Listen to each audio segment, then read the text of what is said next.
మనం ఈరోజు శ్రీమద్ భాగవతంలో శ్రీ ప్రభుపాద వారిచే వచించబడినటువంటి శ్రీమద్ భాగవతంలో మొదటి సంపుటంలోని మొదటి అధ్యాయంలో 4వ శ్లోకంలో చర్చిస్తున్నాం. 4వ శ్లోకం నుంచి చర్చిస్తున్నాం. ముందు 3 శ్లోకాలు మనం చదివినప్పుడు భాగవతము అనేటువంటిది దేనికి నిర్దేశించబడింది దాంట్లో చెప్పారు.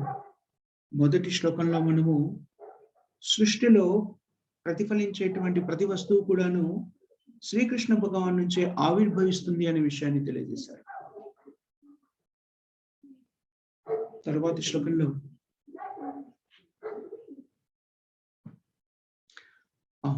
శ్రీకృష్ణ భగవాన్ యొక్క స్థితి ద్వారా, భగవంతుని యొక్క సేవలో నిమగ్నమవడం ద్వారా జీవాత్మ యొక్క స్థితి ఎలా మారిపోతుంది అనే విషయం చెప్పారు. శ్రీ భగవానుని యొక్క సేవలో నిమగ్నమైనప్పుడు, భక్తియుక్త సేవలో నిమగ్నం అవడానికి శ్రీమద్ భాగవతం ఎలా తోడ్పడుతుంది అనే విషయం చెప్పారు. 3వ శ్లోకంలో శ్రీమద్ భాగవతము ఎలా దాన్ని స్వీకరించాలి, అది ఎలాంటిది అనే విషయం చెప్పాడు. నిగమకల్ప తరోర్గలితం. వేదశాస్త్రాల యొక్క సారాంశమే శ్రీమద్ భాగవతము అని, వేదశాస్త్రాల యొక్క సారాంశము ఎలాంటి ఉదాహరణ ఇచ్చారు, దాన్ని బాగా మక్కిన అద్భుతమైనటువంటి పండుతో పోల్చారు. మధురమైన ఫలము చెట్టు మీదే పండిపోయి ఉన్నప్పుడు అది ఎలా పండిపోయిందని చెప్పారు. ఆ పండిపోయినటువంటి మధురమైన ఫలము చిలుకతో రుచి చూడబడింది. చిలుక కొట్టినటువంటి పండు యొక్క మాధుర్యం మరింత పెరిగిపోతుందని మనం భౌతిక జీవితంలో కూడా నేర్చుకుంటాము. చెట్టు మీదే పండిపోయిన ఒక పండు మళ్ళీ అది చిలుకచే ముట్టుకోబడితే అది ఎంత మాధుర్యంగా ఉంటుందో, అదే విధంగా శ్రీమద్ భాగవతము సుఖదేవ గోస్వామి ద్వారా చెప్పబడి ఆ వేదశాస్త్రాల యొక్క సారాంశమైనటువంటి మధురమైనటువంటి ఫలము శ్రీమద్ భాగవతము అది శ్రీ సుఖదేవ గోస్వామి ద్వారా వచింపబడి అది ఇంకా మధురంగా మారిపోయింది అనే విషయాన్ని మనం చర్చించుకుంటాం. ఆ మధుర ఫలాన్ని ఎవరైతే స్వీకరిస్తారో వాళ్ళు భౌతిక బంధనాల నుంచి సంపూర్ణంగా ముక్తులవుతారు. అంతేకాకుండా నిజం చెప్పాలి అంటే ఆ మధురమైన ఫలము, వేదశాస్త్రాల యొక్క సారాంశమైనటువంటి శ్రీమద్ భాగవతము, ఆ మధుర ఫలము అందరినీ కూడాను ఆకర్షిస్తుంది. అందరికి కూడాను ఆ మధుర ఫలం యొక్క రసాస్వాదన అనుభూతి చెందాలి అనే కోరిక కలుగుతుంది. వాళ్ళు ఏ స్థితిలో ఉన్నా సరే, వాళ్ళు బద్ధజీవులైనా సరే, ముక్తాత్మలైనా సరే, శ్రీమద్ భాగవతం యొక్క రసానుభూతిని ఆస్వాదించాలి అనుకుంటారు. ఈ శ్లోకంలో అలా రసానుభూతిని ఆస్వాదించాలి అనుకుంటున్న వ్యక్తులు ఏకత్రితులైన విషయం గురించి చెప్తున్నారు. అలా రసానుభూతిని పొందాలి అనుకుంటున్నటువంటి వ్యక్తులు శ్రీమద్ భాగవతాన్ని వినే విషయం గురించి చర్చించుకొని మనం నిన్న ఈ 3 శ్లోకాల్లో మనకి ఈ విషయం కూడా తెలిసింది. ఈ మహాభారతాన్ని, శ్రీమద్ భాగవతాన్ని ఎవరు వినాలని ఆకాంక్షించారు అంటే, ఎవరికి చెప్పాలని సుఖదేవ గోస్వామి శ్రవణకాది మునులతో పాటు నైమిషారణ్యంలో సిమితులయ్యారో విషయాన్ని గురించి చర్చించాం. పరీక్షిత్ మహారాజుకి ఈ విషయాన్ని చెప్పడానికి, శ్రీమద్ భాగవతాన్ని వివరించడానికి సుఖదేవ గోస్వామి అక్కడ స్థిమితులయ్యారు. దాని గురించి చర్చిస్తూ మనము ఒక మాట చెప్పుకున్నాము. శ్రీ పరీక్షిత్ మహారాజ్ ఎందుకు శ్రీమద్ భాగవతాన్ని వినాలి అనుకున్నారు అంటే, చాలా క్లుప్తంగా మనం చెప్పుకున్నాము. ఆయన జీవన కాలము కేవలం 7 రోజులు మాత్రమే మిగిలిపోయిన సమయంలో మనిషి అత్యుత్తమైనటువంటి కార్యక్రమాన్ని ఏం చేయగలడు, ఏ మనిషికైనా తెలిసిందనుకోండి, ఇంకా తనకు కేవలం 7 రోజులు మాత్రమే మిగిలింది భౌతిక ప్రపంచంలో, తదుపరి తను శరీరాన్ని వదిలివేయబోతున్నాను అన్నప్పుడు ఆ వ్యక్తి చేయవలసినటువంటి ఉత్తమమైన కార్యక్రమం ఏంటి అనే విషయాన్ని తెలుసుకోవడానికి ఆ కాలంలో ఉన్నటువంటి గొప్ప మునులందరినీ కూడాను సమావేశపరిచి దానికి పరీక్షిత్ మహారాజు ఆలోచింపజేశాడు. తద్వారా వాళ్ళందరూ ఏకగ్రీవంగా చెప్పిన విషయం ఏమిటంటే, ముఖ్యమైన కార్యక్రమం చేయగలిగింది ఏమిటంటే శ్రీమద్ భాగవత పఠన. దానికి అంగీకరించి పరీక్షిత్ మహారాజు భాగవతాన్ని వినడానికి సిద్ధపడ్డాడు. దాన్ని ఉపదేశించడానికి, దాన్ని ఉన్నతున్నట్టుగా మనకు తెలియజేయడానికి సుఖదేవ గోస్వామిని ఆ శౌనకాది ఋషులందరూ కూడాను ఏక ఏకత్రితులై అతన్ని నాయకుడిగా ఎన్నుకొని అతని ద్వారా వినాలనుకున్నాడు. మనం ఈ విషయం కూడా చర్చించుకున్నాము. శ్రీమద్ భాగవతం ఎలా గురు పరంపర ద్వారా మనకి అవగతమవుతుందో తెలుసుకున్నాము. వ్యాస మహాముని తన పరిపూర్ణమైనటువంటి స్థితిలో, పరిపక్వత చెందినటువంటి మానసిక స్థితిలో వేదశాస్త్రాలన్నీ కూడాను పుస్తక రూపంలో మనకి అందించి ఉపనిషత్తులు, వేదశాస్త్రాలు, మహాభారతము, రామాయణము ఇవన్నింటిని కూడాను అందించినప్పటికీ వ్యాసమునిలో సంతృప్తి అనేటువంటి భావన కలగలేదు. దానికి కారణం ఏమిటి అని నారదమునిని ప్రశ్నించినప్పుడు నారదముని తన కృప ద్వారా ఈ విషయాన్ని అవగతం చేస్తారు. ఎందుకంటే నువ్వు వేదాలన్నింటినీ కూడా పుస్తక రూపంలో అందించావు, కానీ దాని సారము వేదాంత సూత్రాల సారమైనటువంటి శ్రీమద్ భాగవతము, దాంట్లో భగవంతుని యొక్క లీలల వర్ణన ఉంది. వాటిని నువ్వు ప్రత్యక్షంగా వర్ణిస్తూ వాటిని పుస్తక రూపంలో ప్రకటింప చేయలేదు, కాబట్టి నువ్వు ఇంకా కూడాను అసంతృప్తికి లోనవుతున్నావు అనే విషయాన్ని తెలియజేస్తారు. ఆ పరిపక్వమైన స్థితిలో వ్యాసముని వేదాంత సూత్రాల సారాన్ని మనకి శ్రీమద్ భాగవతంగా అందించారని మనం నేర్చుకున్నాం. ఇక్కడ ఇలా అందించినటువంటి ఈ భాగవతాన్ని ఎక్కడ సుఖదేవ గోస్వామి వివరించారు, ఆ తర్వాత సుఖదేవ గోస్వామి ద్వారా విన్న తర్వాత దాన్ని మళ్ళీ ఎవరు వచించారు అనే విషయాన్ని ఇక్కడ మనకి ఈ శ్లోకంలో తెలియజేస్తున్నారు. భాగవత ఆరంభానికి కావలసినటువంటి సమాచారం అంతా కూడాను ముందు 3 శ్లోకాల్లో మనకి తెలియజేశారు.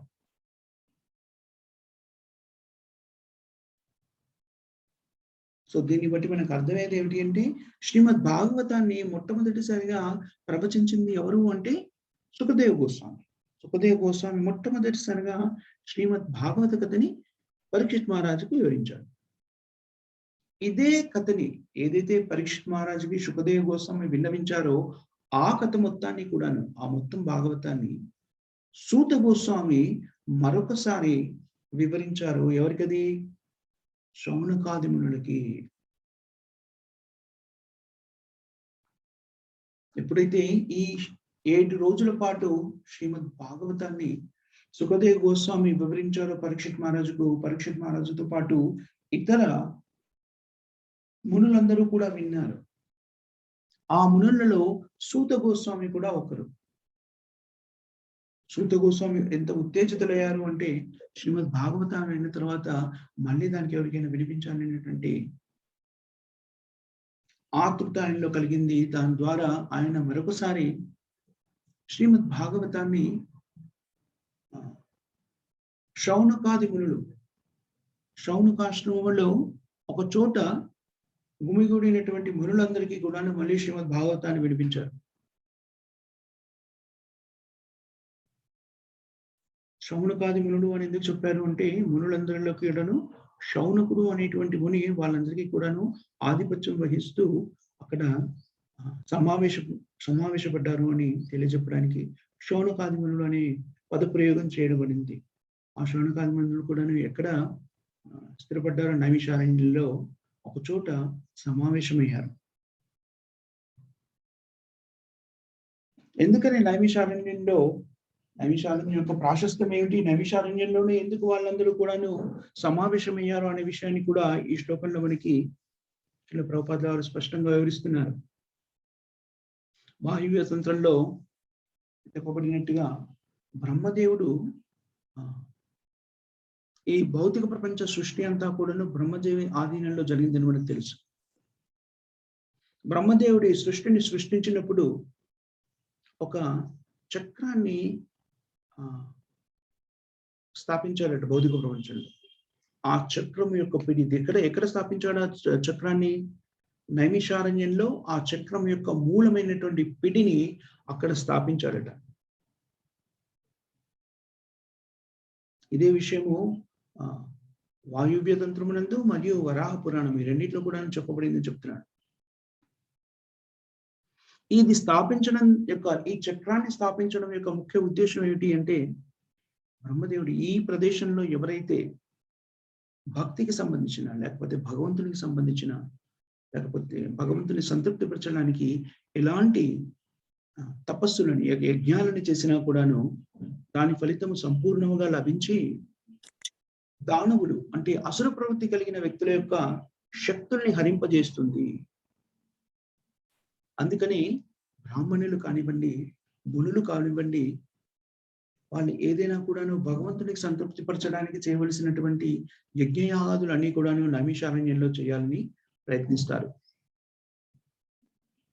ఎందుకంటే నైమిషారణ్యంలో చేసేటువంటి యజ్ఞయాగాదుల యొక్క ఫలితము ఎన్నో రెట్లు అధికమై ఇతర ప్రదేశాల్లో చేసే యజ్ఞయాగాదుల ఫలితం కన్నా ఎక్కువ ద్విగుణీకృతం చెందుతుంది. అది ద్విగుణీకృతము త్రిగుణీకృతం కూడా చెందుతుంది. ఎందుకని ఆ విషయాన్ని కూడా ఇక్కడ వివరించాడు. బ్రహ్మదేవుడు అక్కడ ఒక చక్రాన్ని పడ్డారు. ఆ చక్రం యొక్క ప్రభావం చేత అది మరింత పవిత్రంగా మారుతుంది అని చెప్పారు. శ్రీ మహావిష్ణువు యొక్క, నారాయణుడి యొక్క భక్తులైన వ్యక్తులు నారాయణునికి అన్ని రకాలైనటువంటి యజ్ఞాలను చేసి దాని ఫలితాన్ని ఆయనకు అందించాలి అని ప్రయత్నం చేస్తారు. అన్ని యజ్ఞాలు, యజ్ఞ పురుషుడు మనం భగవద్గీతలో కూడా నేర్చుకున్నాము. భోక్తారాం యజ్ఞ తపసా సర్వలోక మహేశ్వరం అని చెప్పారు శ్రీకృష్ణుడు. యజ్ఞాల యొక్క సారాన్ని అనుభవించేటువంటి వ్యక్తి ఎవరు అంటే శ్రీకృష్ణ భగవానుడే. అన్ని యజ్ఞాల యొక్క ఫలితాన్ని అనుభవించి ఆ యజ్ఞ ఫలాన్ని స్వీకరించగలిగేటువంటి వ్యక్తి, స్వీకరించే వ్యక్తి ఎవరు అంటే శ్రీ మహావిష్ణువు లేకపోతే శ్రీకృష్ణుడు. మొట్టమొదటి శ్రీ మహావిష్ణువు ఎవరు అంటే శ్రీకృష్ణుడు. అందుకని శ్రీకృష్ణుడే యజ్ఞ ఫలాన్ని అనుభవించేటువంటి వ్యక్తి. అందుకని శ్రీకృష్ణుని యొక్క ప్రీత్యార్థమే ఈ మునులు కానివ్వండి, లేకపోతే భక్తులు కానివ్వండి, ఈ యజ్ఞయాగాదులన్నీ కూడా చేస్తారు అనే విషయం మనకి ఇక్కడ చెప్పాడు. భక్తులు ఎప్పుడు కూడాను భగవంతుని సేవలో నిమగ్నమాలు ఉంటుంటారు. యజ్ఞయాగాదులు భగవంతునికి సంతృప్తిని కలిగిస్తాయి, ప్రీతి చెందిస్తాయి. కానీ భౌతిక జీవితంలో ఆసక్తులైనటువంటి బద్ధజీవులు ఎప్పుడు కూడాను దేనికోసం ఆశిస్తుంటారు అంటే భౌతికమైనటువంటి ఇంద్రియ తృప్తి కోసము వాళ్ళు పాటుపడుతూ ఉంటారు.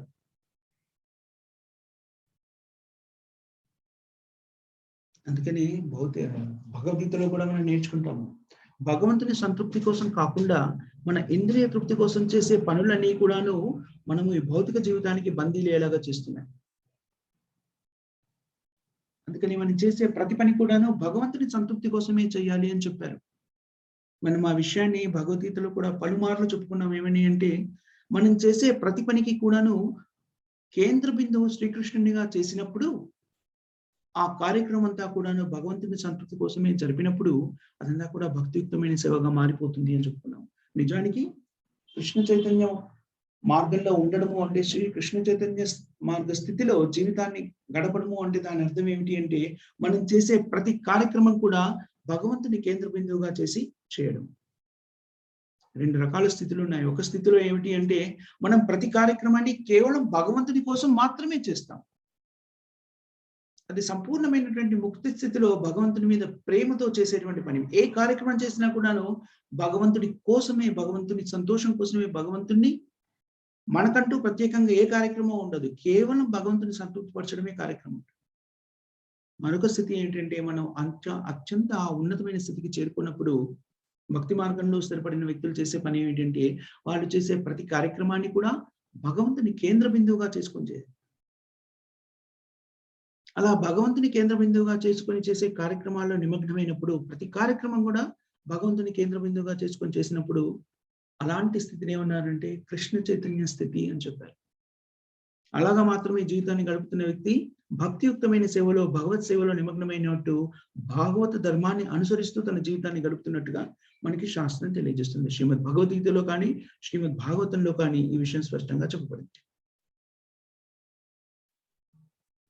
అలా కాకుండా మన ఇంద్రియ తృప్తి కోసం ఏ పనైనా చేసినప్పుడు శ్రీ మహావిష్ణువు స్వయంగా తన నిర్దేశిత సూత్రాలకు అనుగుణంగా ఆ కార్యక్రమాలన్నీ కూడాను మన భౌతిక బంధనాల్లో బందీలయ్యేలాగా చేసేలాగా ఆ కార్యక్రమాలన్నీ కూడా నిర్దేశించబడ్డాయి.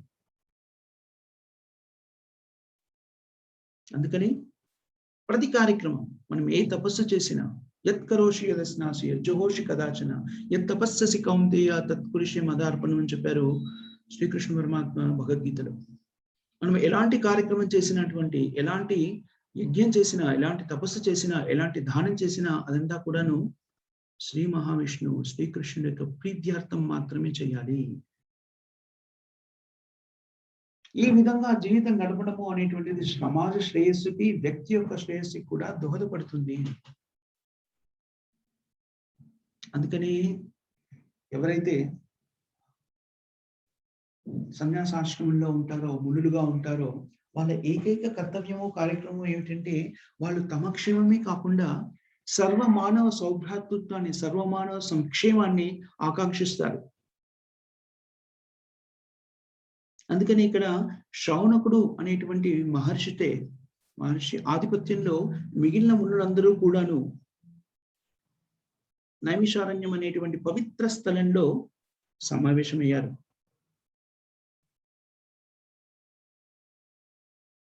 ఎందుకని సమావేశమయ్యారు? రకరకాలైనటువంటి యజ్ఞాలను అక్కడ ఉనర్చి తద్వారా సర్వ మానవాళికి కూడాను శుభకరం కలిగేలాగా ఆ యజ్ఞాలను ఉనర్చడానికి ఇక్కడ సమావేశమైనట్టుగా మనకు తెలుస్తుంది. ఈ సందర్భంలో శ్రీల ప్రభుపాద గారు ఒక విషయం చెప్తున్నారు. ఆధునిక సమాజంలో వ్యక్తులు, నాయకులుగా ఉన్నటువంటి వ్యక్తులు,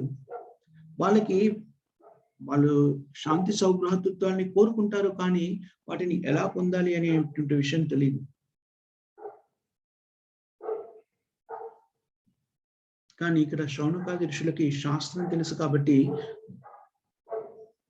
మానవాళి అంతా కూడాను సౌభ్రాతృత్వంతో శాంతియుతంగా జీవించాలి అంటే చేయవలసిన కార్యక్రమం వాళ్ళకి శాస్త్రం ద్వారా విదితమై ఉంది కాబట్టి ఆ కార్యక్రమాన్ని నిర్వర్తించడానికి ఇక్కడ ఉన్నారు. నిజానికి ఇది మాత్రమే, ఇది శాస్త్రంలో చెప్పబడింది కాబట్టి ఏ యజ్ఞాలు చేసినా, ఏ తపస్సులు చేసినా కూడాను అది శ్రీహరి యొక్క ప్రీతియార్థం చేసినట్టయితే, శ్రీకృష్ణ భగవాన్ని సంతృప్తి పరిచినట్టయితే అది మానవాళి మొత్తాన్ని కూడా సంతృప్తి పరుస్తుంది అనే విషయం చెప్పారు. ఎలా అది సంతృప్తి పరుస్తుంది అనే విషయాన్ని మనము చాలాసార్లు శ్రీమద్ భగవద్గీత చదువుతున్నప్పుడు కూడా శ్రీల ప్రభుపాద గారు మనకు వివరిస్తారు. ఒక వృక్షానికి సంతృప్తి చెందించాలి అంటే ఆ వృక్షం యొక్క వేళ్ళకి నీటిని అందించినప్పుడు ఆ వృక్షం యొక్క కాండము, రెమ్మలు, పువ్వులు అన్ని కూడాను సంతృప్తి చెందుతాయి. అదేవిధంగా దేవతలు కానివ్వండి, ఇతర జీవాత్మలు కానివ్వండి, కిన్నెరలు, గంధర్వులు, కింపురుషులు, మనుష్యులు, అన్ని రకాలైనటువంటి జీవాత్మలు ఏవైతే ఉన్నాయో భౌతిక ప్రపంచంలో అవన్నీ కూడా భగవంతుని యొక్క అంశాలు, భగవంతుని యొక్క భాగాలు. సో ఈ మొత్తం మానవాళిని అంతా కూడాను, ఈ సృష్టి అంతా కూడాను సంతృప్తి పరచాలి అంటే చేయవలసిన కార్యక్రమం ఏంటి? వీటన్నింటికీ మూలమైనటువంటి శ్రీకృష్ణుని సంతృప్తి పరిస్తే మొత్తం సమాజం అంతా కూడాను, వ్యక్తులందరూ కూడాను, అన్ని రకాల జీవాత్మలు కూడాను, దేవతలు, ఇతర గంధర్వులు, కిన్నెరలు, మనుష్యులు, జంతువులు, అన్ని రకాల జీవజాతులన్నీ కూడాను సంతృప్తి చెందుతాయి.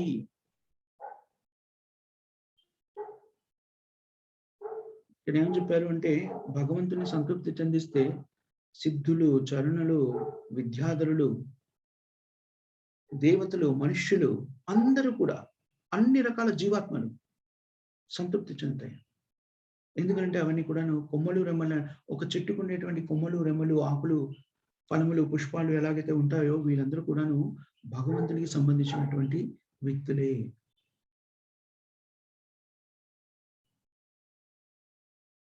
కానీ ఈ కొమ్మలు, రెమ్మలు అన్ని కూడాను చెట్టుతో తమ సంబంధాన్ని స్థిరపరుచుకొని ఉన్నప్పుడు మాత్రమే ఆ చెట్టుకు నీటిని అందించినప్పుడు వృక్షంలోని ఈ భాగాలన్నీ కూడా సంతృప్తి చెందుతాయి. కానీ ఎప్పుడైతే ఈ భాగాలు ఒకవేళ ఆ వృక్షం నుంచి విడిపడ్డాయి అనుకోండి, ఆ వృక్షానికి నీటిని అందించినా కూడా విడివడిన భాగము ఆ నీటిని పొందలేదు, తద్వారా సంతృప్తిని చెందలేదు. సో ఇక్కడ కూడా అదే విధంగా చెప్తున్నాడు. శ్రీ మహావిష్ణువు ప్రీత్యార్థం అనే యజ్ఞాన్ని నిర్వర్తించినప్పటికీ ఏ వ్యక్తులైతే శ్రీ మహావిష్ణువుకి దూరంగా ఉన్నారో, శ్రీకృష్ణ పరమాత్మని భగవంతునిగా ఆరాధిస్తూ అతని భక్తియుక్తమైన సేవలో నిమగ్నం కాలేరో, వాళ్ళు భగవంతుని నుంచి విడివడి తమకు తాముగా సంతృప్తిని చెందాలి అనుకుంటున్నారో, అలాంటి వ్యక్తులు ఈ యజ్ఞ ఫలం వల్ల లభించేటువంటి సంతృప్తిని అనుభవించలేకపోతారు అని చెప్తున్నారు.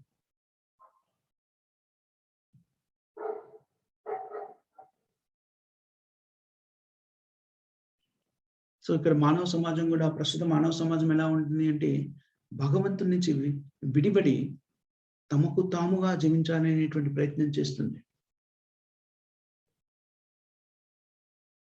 అందుకని మానవ సమాజంలో మనకి రకరకాలైనటువంటి కష్ట నష్టాన్ని మనం అనుభవిస్తున్నాం. అందుకు మూల కారణం ఏంటంటే, మనము ఉండవలసిన స్థితి, మనం ఎవరికైతే అనుసంధానించుకొని మన జీవితాన్ని కొనసాగించాలో వాళ్ళ నుంచి మన అనుసంధానాన్ని విరమించుకున్నాము, లేకపోతే త్యజించాము, దూరంగా వచ్చాము. భగవంతుడితోని మన సంబంధాన్ని అలాగే కలిగి ఉండి తద్వారా మనము పురోగతిని సాధించవచ్చు. కానీ భగవంతుడి నుంచి విడిపడి సంతృప్తిని చెందాలి అనుకుంటే అది సాధ్యపడదు. ఇక్కడ అదే విషయం శ్రీల ప్రభుపాద గారు కూడా చెప్తున్నారు. మానవ సమాజం ఎప్పుడైతే భగవంతుని నుంచి విడిపడి సంతృప్తిని చెందాలనుకుంటున్నదో, ఆ పరిస్థితి ఎలాంటిది అంటే, చెట్టు నుండి విడిపడినటువంటి వృక్షం నుంచి విడిపడినటువంటి శాఖలు కానివ్వండి, కొమ్మలు కానివ్వండి, ఆకులు కానివ్వండి, ఆ చెట్టుకు సమర్పించిన నీటిని పొంది సంతృప్తిని ఎలా చెందలేకపోతాయో, అలాగే భగవంతుని యొక్క అనుసంధానం నుంచి మనం విడిపడి మనకు మానుగా సంతృప్తి చెందాలి అనుకుంటే అది సాధ్యపడదు. ఆ విధంగా మనము మన సంతృప్తి చెందించుకోవాలి అనుకుని వనరులన్నీ ఉపయోగిస్తే ఆ వనరులన్నీ వృధా చేయడమే అంటున్నారు. మనము శ్రీమద్ భగవద్గీతలో కానీ, వేదశాస్త్రాల్లో కానీ చాలా చోట్ల దీని గురించి చదువుకుంటాము. ఎప్పుడైతే భౌతిక ప్రపంచంలో సృష్టించబడినటువంటి అన్ని కూడాను శ్రీ మహావిష్ణువు భగవంతుని యొక్క సంతృప్తి కోసం మాత్రమే సృష్టించబడ్డాయి. ఇవన్నీ కూడాను భగవంతుని తృప్తి కోసమే మనం వినియోగించాలి. అలా భగవంతుని తృప్తి కోసం కాకుండా వీటిని మనం వినియోగిస్తే అదేం చేస్తుంది? మనకి కర్మబంధనంలో బందీ అయ్యేలా చేస్తుంది అని నేర్చుకున్నాం. ఎంతవరకు అంటే, ఈ మన శరీరం కూడాను, శరీరము, మనస్సు, మనసా వాచా కర్మణ అంటాం కదా. శరీరంతోని భౌతికంగా చేసే పనులన్నీ కర్మ అంటాము, కార్యక్రమాలు, యాక్టివిటీస్.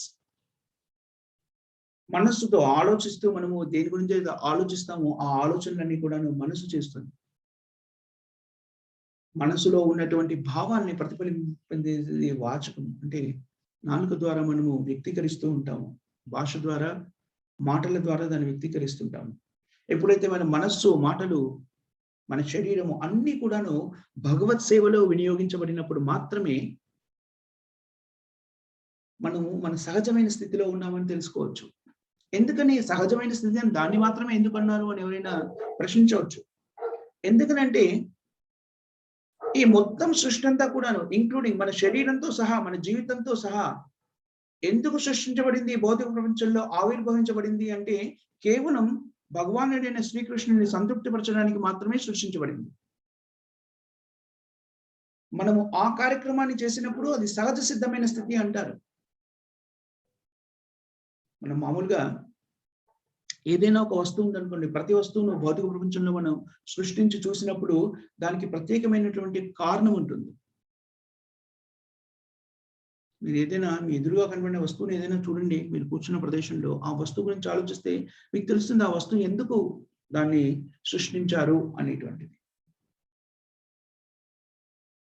దానికోసమే ఉపయోగిస్తే అది సహజ సిద్ధంగా ఉన్నట్టుగా పరిగణించబడుతుంది. అలా కాకుండా ఒక కొంచెం బరువుగా ఉన్న ఏదైనా వస్తువు, పుస్తకం ఉందనుకోండి, మన ఎదురుగా ఒక పుస్తకం ఉంది. ఆ పుస్తకంకి కొంత వెయిట్ కూడా ఉంటుంది, కొంత బరువు కూడా ఉంటుంది. అందుకని ఆ పుస్తకాన్ని ఆ పక్కనే ఇంక కొన్ని పేపర్లు ఎగిరిపోతున్నాయి అనుకోండి గాలికి, మనం పుస్తకాన్ని ఆ పేపర్ల మీద పెట్టవచ్చు. కానీ ఆ పుస్తకము యొక్క స్థితి ఏమిటి అంటే, అలా పేపర్ వెయిట్ గా ఉపయోగించడం కోసం ఆ పుస్తకంని తయారు చేయబడలేదు. అలా ఎగిరిపోతున్న వస్తువులని ఎగరకుండా ఉండడానికి ఉపయోగించడానికి పుస్తకాన్ని చేయలేదు. పుస్తకాన్ని ఎందుకు మనము ముద్రించాము? దాంట్లో ఉన్నటువంటి విషయాన్ని చదివి అవగతం చేసుకొని ఆ జ్ఞానాన్ని పెంపొందించుకోవడానికి మనకి పుస్తకము అనేటువంటిది ముద్రించబడింది. పుస్తకాన్ని దానికోసం ఉపయోగించాలి కాబట్టి దాన్ని పేపర్ వెయిట్‌గా కూడా ఉపయోగించగలుగుతున్నాను. పక్కనే గాలికి కొన్ని కాగితాలు ఎగిరిపోతుంటే ఆ పుస్తకం పెడితే ఎగరకుండా ఉన్నాయి. అది వాస్తవమే. కానీ ఆ పుస్తకానికి సార్థకత చేకూరలేదు. ఎందుకనంటే అది ఒక ఆహ్, పేపర్ వెయిట్‌గా ఉండడానికో, లేకపోతే ఎగిరిపోతున్న వస్తువులని ఒక చోట ఉంచడానికో నిర్దేశించబడి చేసింది కాదు. ప్రాకృతికంగా, సహజ సిద్ధంగా పుస్తకాన్ని ముద్రించింది. దాంట్లో ఉన్నటువంటి విషయాన్ని చదివి అవగతం చేసుకొని పరిజ్ఞానాన్ని పెంపొందించుకోవడానికి ఒక పుస్తకాన్ని ముద్రించారు. అదే విధంగా ఈ భౌతిక ప్రపంచంలో ఉన్న వస్తువులన్నీ కూడాను భగవంతుని యొక్క సంతృప్తి కోసం మాత్రమే చేయబడ్డాయి. ఒక్కసారి ఆలోచించండి. చాలా జాగ్రత్తగా ఒక్క నిమిషం మనం ఆలోచించామనుకోండి. ఈ భౌతిక ప్రపంచంలో సృష్టించబడినవన్నీ కూడాను భగవంతుని సంతృప్త్యార్థం సృష్టించబడినప్పుడు మన శరీరం కూడా అందుకే సృష్టించబడింది. మనం కూడా ఈ భౌతిక ప్రపంచంలోకి ప్రవేశపెట్టబడింది కూడాను ఈ శరీరం ద్వారా ప్రకటితం చేయబడింది కూడాను భగవంతుని సేవలో నిమగ్నం కావడానికి. కానీ మనం దానికోసం కాకుండా ఇతర కార్యక్రమాల్లో నిమగ్నమైనప్పుడు, మన సహజమైన స్థితిని మర్చిపోయినప్పుడు మనకి ఆనందము, లేకపోతే ప్రశాంతత, సౌభ్రాతృత్వము, శాంతి అనేటువంటి ఎలా కలుగుతాయి? భౌతిక ప్రపంచంలో అశాంతికి మూల కారణం ఏమిటి అంటే మనం భగవంతుని మర్చిపోవడమే. మనము వైజ్ఞానికంగా కానీ రకరకాల ఉత్పత్తులని సృష్టించడం మూలంగా కానీ మనం చాలా విజ్ఞానవంతులమని మనం అనుకుంటూ ఉంటాం. కానీ ఈ విజ్ఞానం అంతా కూడాను అప్రయోజకరమైనది. ఎందుకనంటే మనం నేర్చుకున్న విజ్ఞానం కూడాను భగవంతుని సేవ కోసం వినియోగించబడలేదనుకోండి, ఈ విజ్ఞానం అంతా కూడాను నిరుపయోగమైనది. ఇవన్నీ కూడా ఏం చేస్తాయని చెప్తున్నాడు? భగవంతుడి నుంచి విడివడి చేస్తున్న కార్యక్రమాలు కాబట్టి అవి మనకి భౌతిక బంధనాలకి కారణభూతం అవుతాయి. మనం చేసే ప్రతి పనికి కూడాను కర్మ అనేది అంటుకుంటుంది. అయితే మనం చేసే పని ఉత్తమమైనటువంటి ఫలితాలను, అధమమైనటువంటి ఫలితాలను ఇస్తుంది. పుణ్యకార్యము, పాపకార్యము. పుణ్యకార్యము అంటే ఏ కార్యక్రమం అయినా కూడాను వేద శాస్త్రాలకి అనుగుణంగా చేసామనుకోండి అది పుణ్యకార్యం అనిపించుకుంటుంది. పుణ్యకార్యం కూడాను పుణ్యకార్యం వల్ల కలిగేటువంటి ఫలితాన్ని కూడా మనం పొందాలి కాబట్టి అది మనని కర్మబంధంలో ఇరికిస్తుంది. పాపకార్యానికి అయితే చెప్పక్కర్లేదు. పాపకార్యం చేసినటువంటి ఫలితాన్ని కూడా పొందాలి కాబట్టి మనం పాపకార్యం చేసినా, పుణ్యకార్యం చేసినా భగవంతుడి నుంచి విడివడి చేసిన ప్రతి కార్యక్రమం కూడాను కర్మబంధనం అవుతుంది అని మనకి భగవద్గీత చెబుతుంది, శ్రీమద్ భాగవతం చెబుతుంది, వేద శాస్త్రాలన్నీ కూడా చెప్తుంది. అందుకని చాలా ముఖ్యమైన విషయం ఒకటి మనం ఇక్కడ అర్థం చేసుకోవాలి. భౌతిక ప్రపంచంలో చాలా కార్యక్రమాలు మనకి ఎలా కనిపిస్తుంటాయి అంటే ఉన్నతమైన కార్యక్రమంలా కనబడుతుంది. పుణ్యకార్యాలన్నిటినీ కూడాను మనం అభినందిస్తాము, ఆచరణయోగ్యమైందంటాము, దాన్ని స్వీకరిస్తాము, మిగిలిన వారిని కూడా పాటించమని చెప్తాము. కానీ అది సంపూర్ణమైన పరిజ్ఞానం ఉన్న వ్యక్తులు చేసే పని కాదు. ఎందుకని? పుణ్యకార్యం చేస్తే కూడాను మనం ఈ భౌతిక బంధనాల్లో చిక్కుకుపోతున్నాము. ఎందుకనంటే ఒక పుణ్యకార్యం చేసినప్పుడు ఆ పుణ్యకార్య ఫలితాన్ని అనుభవించడానికి మనం మళ్ళీ జన్మనెత్తాల్సినటువంటి అగత్యం ఏర్పడుతుంది. మనం జన్మనెత్తినప్పుడు కేవలం పుణ్యకార్యాల ఫలితాన్ని అనుభవించము. ఒకసారి జన్మ తీసుకున్నాము అంటే రకరకాల కార్యక్రమాలు నిర్వర్తించాల్సినటువంటి పరిస్థితి ఏర్పడుతుంది కాబట్టి మళ్ళీ కొన్ని కార్యక్రమాలు చేస్తాం. అందులో కొన్ని పుణ్యము, కొన్ని పాపానికి కారణభూతమవుతాయి. మళ్ళీ కర్మబంధనంలో ఇరుక్కొని అది పెరిగిపోతూ ఉంటుందన్నమాట. అందుకని పరిజ్ఞానవంతుడైన వ్యక్తి ఎప్పుడు కూడాను ఏ కార్యక్రమాన్ని కూడాను భగవంతుడి నుంచి విడివడి చేయడు. జ్ఞానాన్ని ఎప్పుడైతే సంపాదించుకుంటావో, భగవద్గీత గురించి మనం నేర్చుకుంటామో, మనం ఈ శరీరం కాదు ఆత్మ అనే పరిజ్ఞానాన్ని అవగతం చేసుకుంటామో, ఆత్మ సాక్షాత్కార జ్ఞానాన్ని పెంపొందించుకుంటామో, అప్పుడు ఆ వ్యక్తి ఎప్పుడు కూడాను భగవంతుని సేవలో మాత్రమే నిమగ్నమవుతాడు.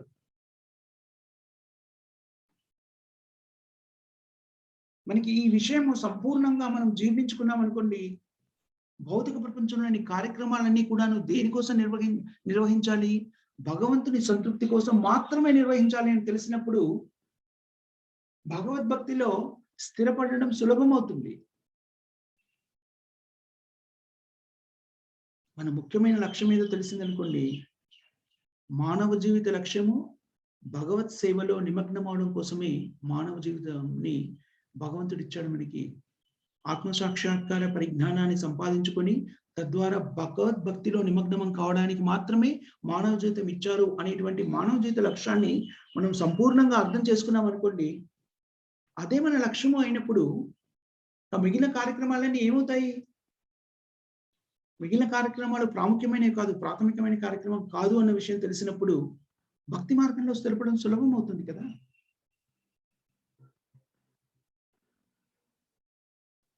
ఆ విషయాన్ని మనకి తెలియజేస్తున్నాయి శాస్త్రాలు. అందుకని నవవిధ భక్తుల్లో మనం నిన్న కూడా ఒకసారి చదువుకున్నాం అనుకున్నాను. ఈ విషయం వచ్చింది మనకి. నవవిధ భక్తుల్లో ముఖ్యమైనది ఏమిటంటే శ్రవణం అని చెప్పారు. శ్రవణం, కీర్తనం, విష్ణు స్మరణం, పాదసేవనం, అర్చనం, వందనం, దాస్యం, సాఖ్యం, ఆత్మ నివేదనం. ఈ 9 రకాలైనటువంటి భక్తియుక్త సేవల్లో ప్రాథమికమైనటువంటిది శ్రవణం, వినడం. ఎప్పుడైతే మనం భగవంతుని యొక్క దివ్య లీలను వింటామో అప్పుడు మనం భగవంతునికి ఆకర్షితులం అవుతాం. అలా భగవంతుని యొక్క లీలను విన్నప్పుడు అనేక రకాలైనటువంటి ఉపయోగాలు ఉన్నాయి. మొదటిది ఏమిటి అంటే భగవంతుని వైపు ఆకర్షితులవ్వడం.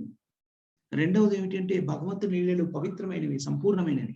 భగవంతుడికి సంబంధించినటువంటి నామము, అతని రూపము, అతని లీలలు అన్ని కూడాను భగవంతుడితో సమానమైనవి. దాన్ని మనం సంపూర్ణత్వము అంటాము. సంపూర్ణత్వము అంటే ఏమిటి అంటే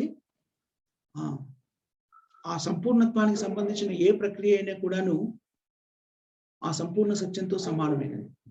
దాన్ని మనము వ్యవహారిక పరిభాషలో చెప్పాలి అంటే భగవంతుడు, భగవంతుడి రూపము, భగవంతుడి నామము, భగవంతుడి ధామము, భగవంతుడి యొక్క దివ్య గుణాలు, భగవంతుడి సేవలో నిమగ్నమైనటువంటి వస్తువులు అన్ని కూడాను భగవంతునితో సమానమైనవి. ఈ విషయాన్ని మనం ఎప్పుడు అవగతం చేసుకుంటామో, భగవంతునికి సంబంధించిన పరిజ్ఞానాన్ని మనం అవగతం చేసుకున్నప్పుడు అది మన సహజ సిద్ధమైన స్థితి కూడా మనకి తెలుస్తుంది. మనం జీవితంలో చేయవలసిన కార్యక్రమం ఏంటో మనకు అర్థమవుతుంది. అది అర్థమైనప్పుడు ఆ కార్యక్రమంలో మనం స్థిరపడ్డప్పుడు మాత్రమే మనము మన జీవిత లక్ష్యాన్ని చేరుకోగలుగుతాము. మానవ జీవితం దేనికైతే ఇవ్వబడిందో దానికి వినియోగిస్తాం. ఇందాక మనం ఒక ఉదాహరణ చెప్పుకున్నాము. శ్రీమద్ భాగవతం మన ఎదురుగా ఉందండి. మన గాలికి మన పక్కనే ఉన్నటువంటి కొన్ని కాగితాలు ఎగిరిపోతున్నాయి. శ్రీమద్ భాగవతాన్ని ఆ కాగితాల మీద పెట్టారు. అవి ఎగిరిపోకుండా ఉన్నాయి. సత్యమే, అసత్యం కాదు. కానీ శ్రీమద్ భాగవతాన్ని మనం వాళ్ళకి ఒక పేపర్ వెయిట్ గా ఉపయోగించడానికి ముద్రించబడి మనకి ఇచ్చిన వస్తువు కాదది. శ్రీమద్ భాగవతాన్ని మనం దేనికోసం వినియోగించాలి? దాంట్లోని జ్ఞానాన్ని, భాగవతాన్ని చదివి దాంట్లోని జ్ఞానాన్ని మనం అవగతం చేసుకోవడానికి భాగవతం అనేటువంటి గ్రంథాన్ని మనకు అందించారు. కానీ మనం దాన్ని ఎలా ఉపయోగిస్తున్నాం? ఒక పేపర్ వెయిట్ లా ఉపయోగిస్తున్నాం. అదేవిధంగా మన శరీరాన్ని భగవంతుడు ఎందుకు ఇచ్చాడు? భక్తియుక్తమైన సేవలో నిమగ్నమై తద్వారా ఈ భౌతిక బంధనాల నుంచి విముక్తి చెంది మన సహజమైన స్థితిలో స్థిరపడడానికి మనకి శరీరాన్ని భగవంతుడు ఇచ్చాడు. మనకి భౌతిక బంధనాలు, భౌతిక ప్రపంచంలో మనము ఆవిర్భవించడానికి, ముఖ్యంగా మానవ రూపంలో మానవ శరీరాన్ని పొందడానికి ఏకైక కారణం ఏమిటి అంటే ఈ భౌతికమైనటువంటి బంధనాలను విముక్తి చెంది మన సహజమైన స్థితిలో స్థిరపడడానికి అవకాశం కల్పించాడు. కానీ మనం ఈ శరీరాన్ని ఎందుకు ఉపయోగిస్తున్నాము? ఇంద్రియ తృప్తి కోసం ఉపయోగిస్తున్నాము, రకరకాల కార్యక్రమాల కోసం ఉపయోగిస్తున్నాము. దేనికోసమైతే ఈ శరీరం నిర్దేశించబడిందో, ఈ శరీరం మనకి ఇవ్వబడిందో దానికోసం కాకుండా అనేకమైనటువంటి కార్యక్రమాలకు ఉపయోగిస్తున్నాం.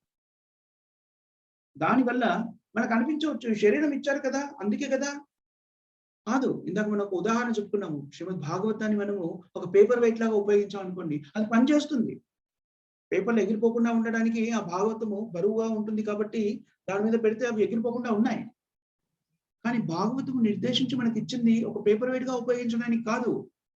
అదే విధంగా మనకి మానవ శరీరం ఇచ్చింది ఇంద్రియ తృప్తిని పొందడానికో లేకపోతే ఈ భౌతికమైనటువంటి శరీరానికి సంబంధించినటువంటి ఉన్నతిని సాధించడానికో ఇచ్చింది కాదు.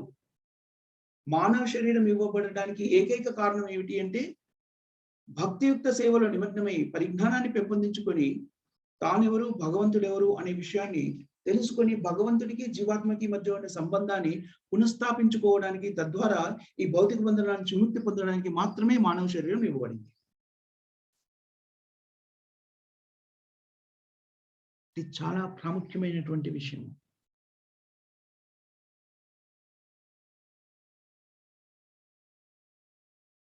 ఆధునిక సమాజము భగవంతునితోని విడిబడి సంతోషం కోసం అన్వేషిస్తుంది. మనకి నాయకులుగా ఉన్న వ్యక్తులు కూడాను, వాళ్ళకి కూడాను ఈ వేద శాస్త్రాల యొక్క పరిజ్ఞానము అవగతం అయి ఉండలేదు కాబట్టి, నాస్తిక తత్వము లేకపోతే అసుర తత్వాన్ని కలిగి ఉన్న వ్యక్తులు కాబట్టి, వాళ్ళ ద్వారా వాళ్ళు మరియు వాళ్ళ ద్వారా పరిపాలించబడుతున్నటువంటి ప్రజలందరూ కూడాను తమ నిజస్థితిని మర్చిపోయి నిద్రావస్థలో తమ జీవితకాలాన్ని కొనసాగిస్తున్నారు. అజ్ఞానంలో జీవితకాలాన్ని కొనసాగిస్తున్నారు. ఆ అజ్ఞానమైనటువంటి స్థితి నుంచి బయటపడాలి అంటే కలియుగంలో నిర్దేశించినటువంటి కార్యక్రమం ఏంటి అంటే సంకీర్తన యజ్ఞం. శ్రీ చైతన్య మహాప్రభు స్వయంగా శ్రీకృష్ణ భగవానుడి శ్రీ చైతన్య మహాప్రభుగా అవతరించి, భక్తుడి రూపంలో అవతరించి శ్రీమద్ భాగవత ధర్మాన్ని ఎలా నిర్వర్తించాలి అనేటువంటి విషయాన్ని తెలియజేశాడు.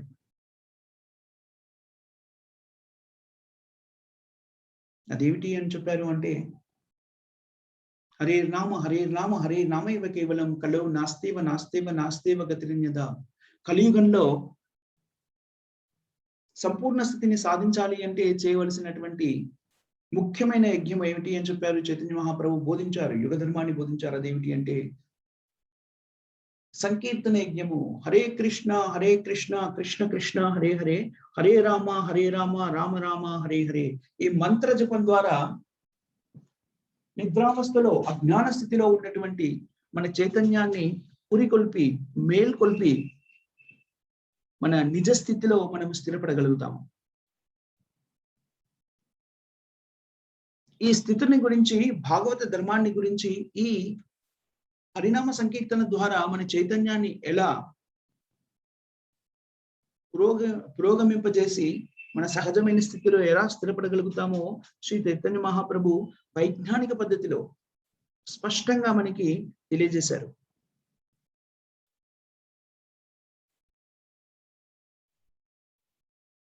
తెలివిగల వాళ్ళు సమాజంలో, జ్ఞానవంతులు తెలివిగల వాళ్ళందరూ కూడాను శ్రీ చైతన్య మహాప్రభు మనకి తెలియజేసినటువంటి ఈ విధి విధానాన్ని తమ జీవితంలోకి అన్వయించుకొని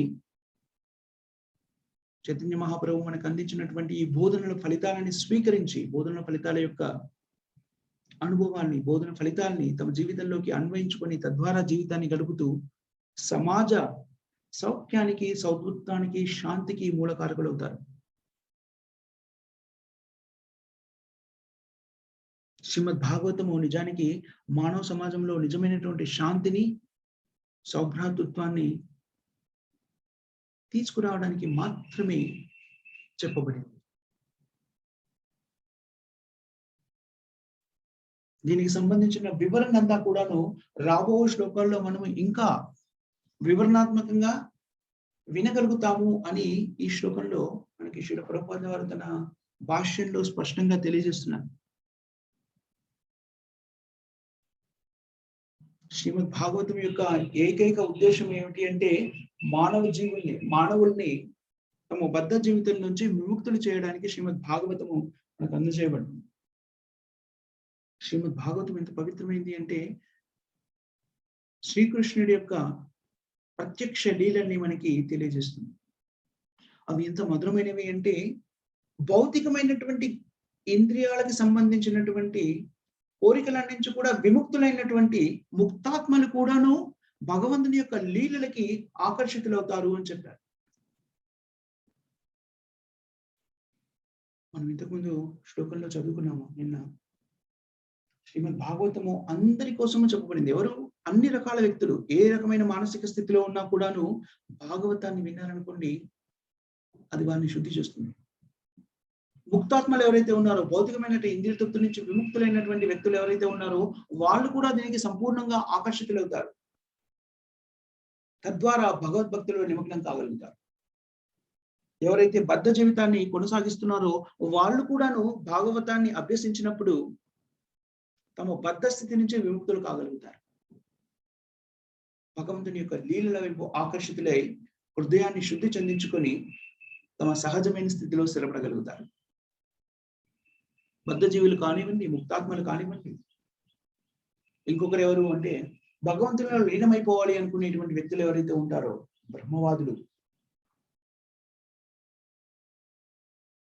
బ్రహ్మాండ స్థితిని పొందాలనుకుంటున్నాడు, బ్రహ్మజ్యోతిలో ఐక్యం అవ్వాలనుకుంటున్నటువంటి నిరాకారవాదులు కూడాను ఎప్పుడైతే భగవంతుని యొక్క లీలల్ని ప్రామాణికమైనటువంటి గురు ద్వారా వింటారో, ప్రామాణిక గురువు ద్వారా స్వీకరిస్తారో వాళ్ళు కూడాను భక్తియుక్త సేవలో నిమగ్నమవుతారు.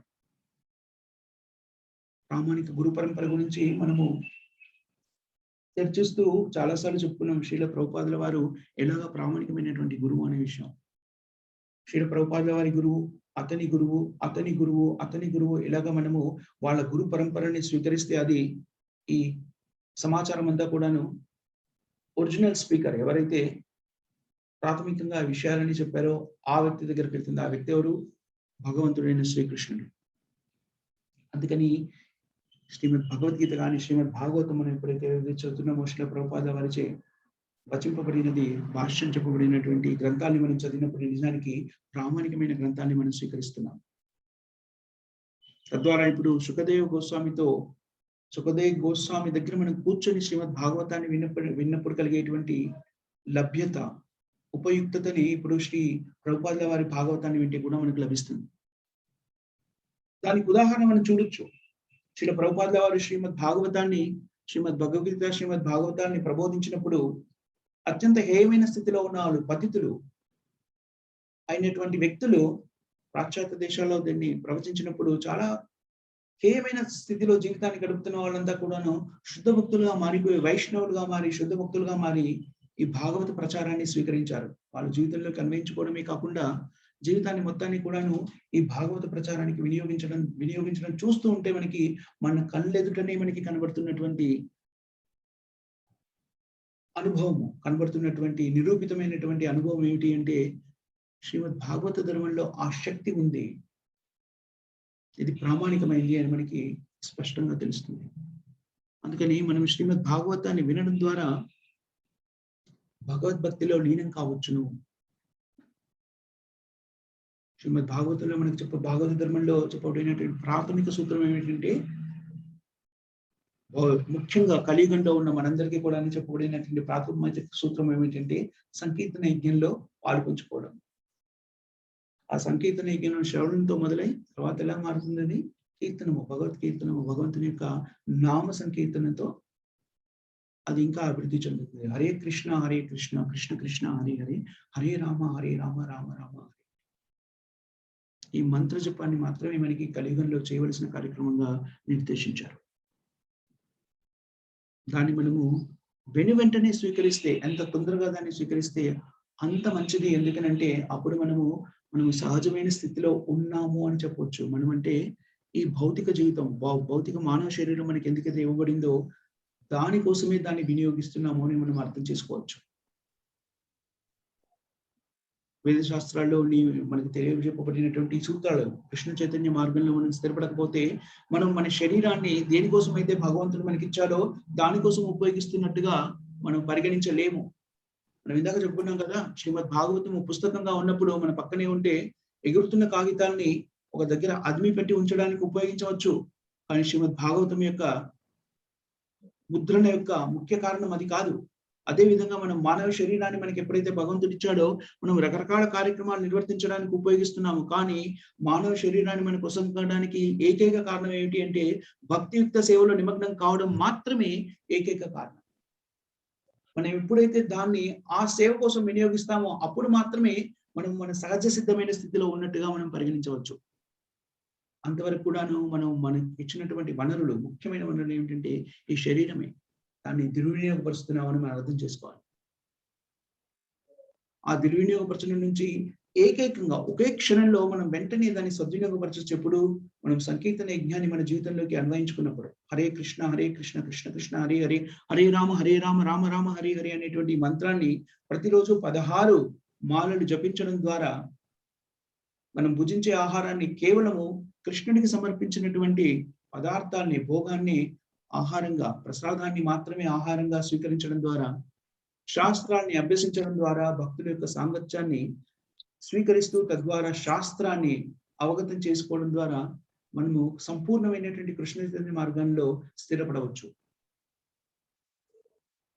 కృష్ణ చైతన్య మార్గంలో జీవితాన్ని ముందుకు సాగించాలి అంటే మనం ఉన్న స్థితి నుంచి అన్ని వదులుకోవాల్సిన పరిస్థితి లేదు.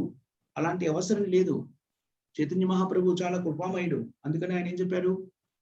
ఈ భౌతికమైనటువంటి జీవితంలో, కలియుగంలో ముఖ్యంగా మనం చేయవలసిన పని ఏంటంటే స్థానే స్థిత, మనం ఎక్కడున్నామో అక్కడే ఉండి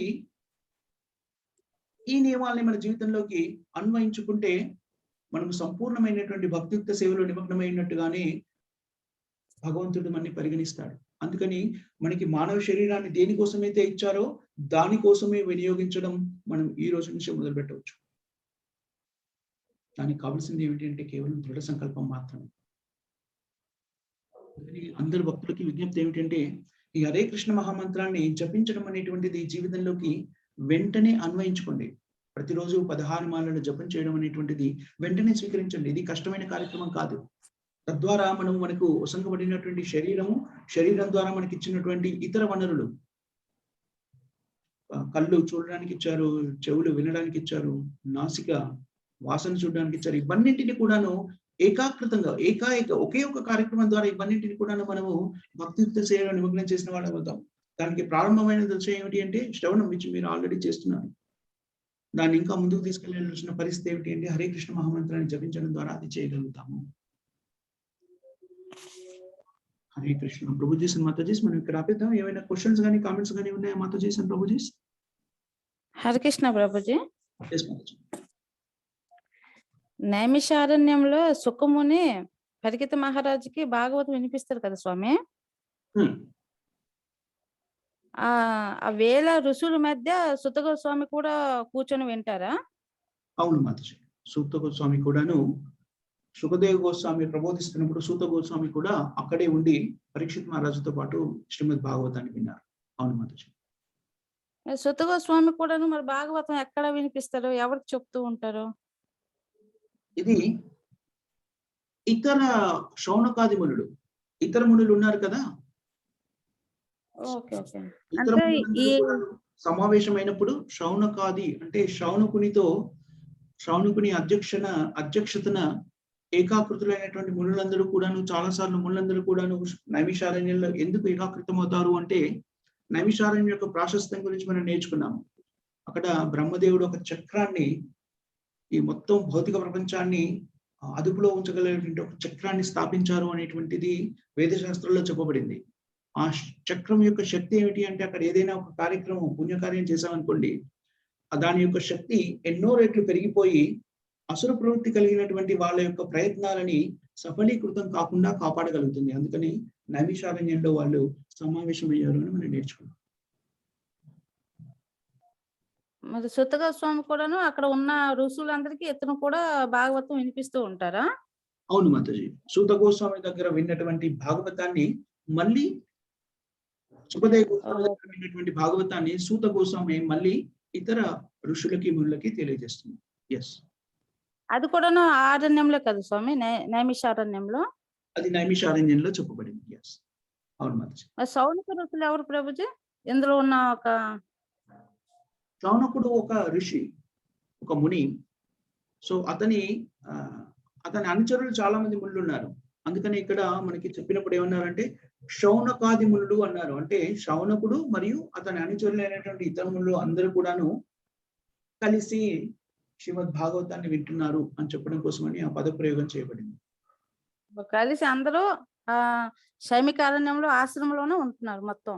నైమిషారణ్యము. అవును మాతాజీ.